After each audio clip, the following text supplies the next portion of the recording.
Tara's today. Some ramen. What are we doing tonight, Tish? We are firstly having ramen, secondly shooting some, what am I shooting? I'm doing the Cinestill800 and you're going to do the Portra800.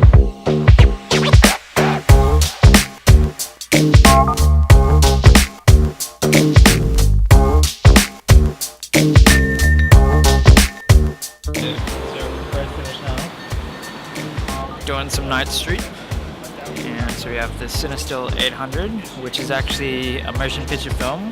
They've adjusted it, taken out the remjet layer off so you can actually process it with C41. And then we also got Portra800, which I'm told is better if you overexpose it quite a bit. So I'll try and do that.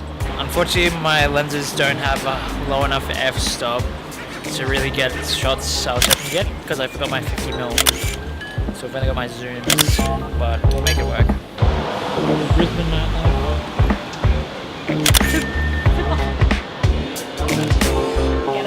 Yeah, hopefully it's in focus. Amazing. You want portrait or landscape? I forgot to bring my 50mm lens, which would have been perfect for nighttime. So we're shooting on zooms with, mine had a f4, yours had a... I was 2.8. 2.8. Yeah, so we just played a little bit of lens swap towards the end there. Yeah, but it meant we were on lower shutter speeds than I would have liked to be, and I definitely have a few shaky images just from shutter, and because it is low light. But there's less shaky than I was expecting. Yeah, me too, actually. Because like I was on like 30 and 20 a lot of the time, and it was definitely better exposed than I was expecting as well. Because for a lot of it, I was like half a stop under, but it turned out better than I was expecting.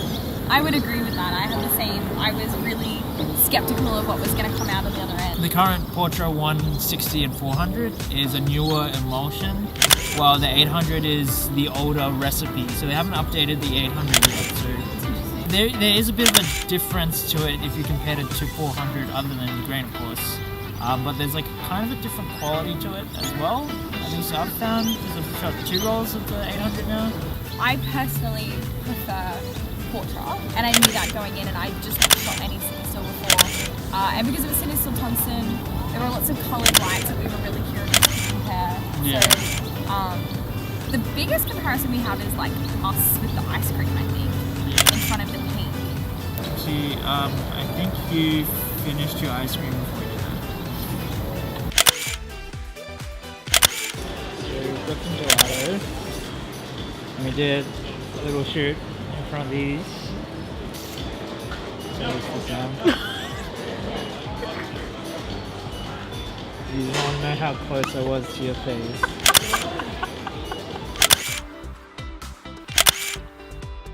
Okay, well we don't have a great comparison. Yeah, we don't. For those, but we do have a good one for the fairy lights on the tree, which is pretty similar. Yeah. Are you gonna film me trying to get up? Yeah.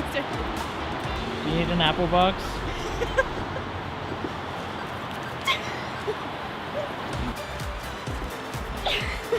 Well, can she do it? Strong, independent woman. Why not? Let's see if she has it. Does she have it? Don't die. Okay, so we got Tish up now. In one piece alive so far, I'm a little bit scared. I was expecting that to be mega underexposed because it was at least one stop. It was at least one stop under when I was taking photos. Yeah, same here.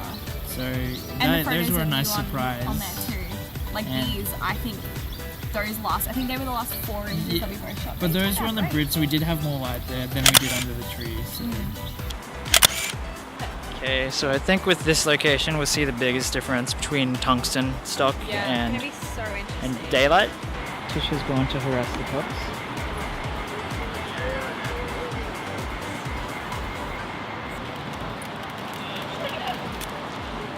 Hello.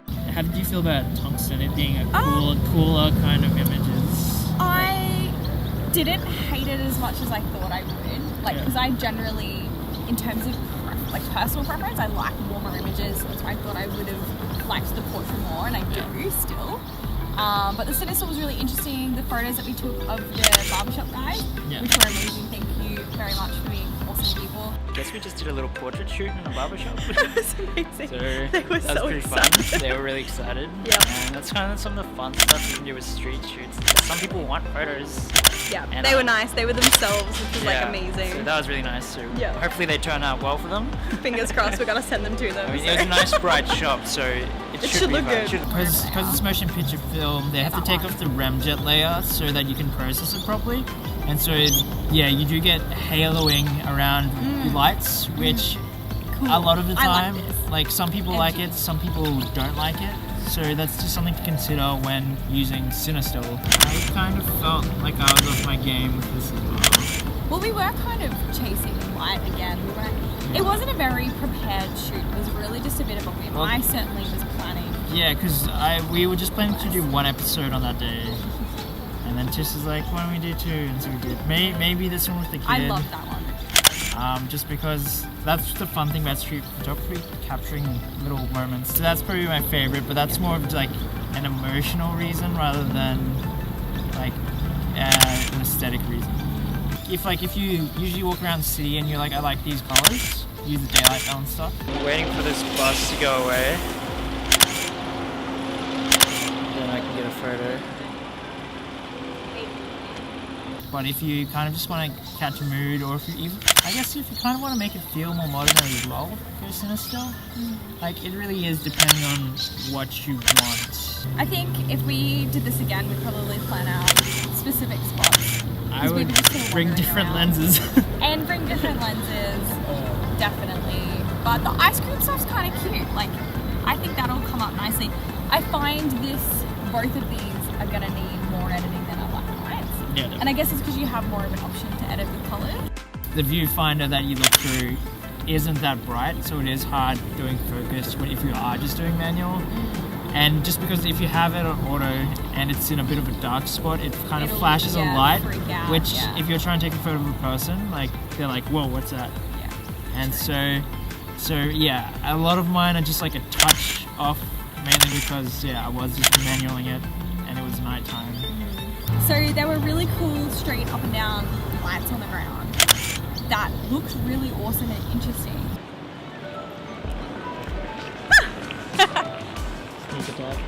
And Josh and I both took a photo of this guy, and I was really underwhelmed about how it came out. Like, the actual scene didn't look how I thought it was going to look.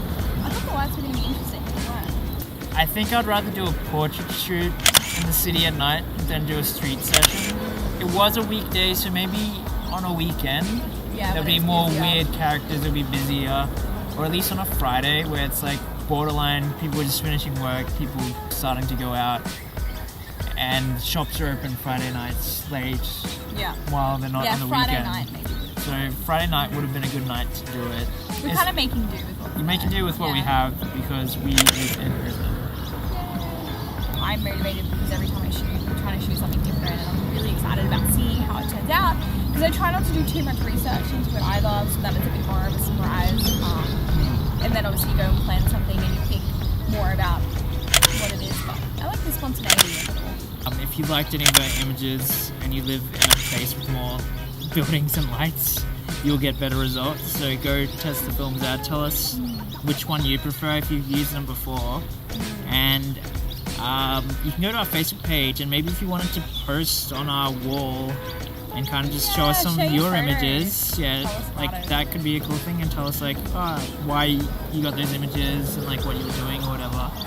But I guess we could make this more of a community kind of thing, which would be fun. If you like the show, subscribe. No, it's not down there. It's anywhere. The button. But the actual button, proper button's like down on the screen. Red one. Yes. The red Yes. button. But yeah, so this is Josh, Instagram around. Oh yeah, Tish Jang, that's me. You. Yay. Hope you enjoyed the show. Let us know what you thought, and if you want us to do anything specifically, comment. Bye.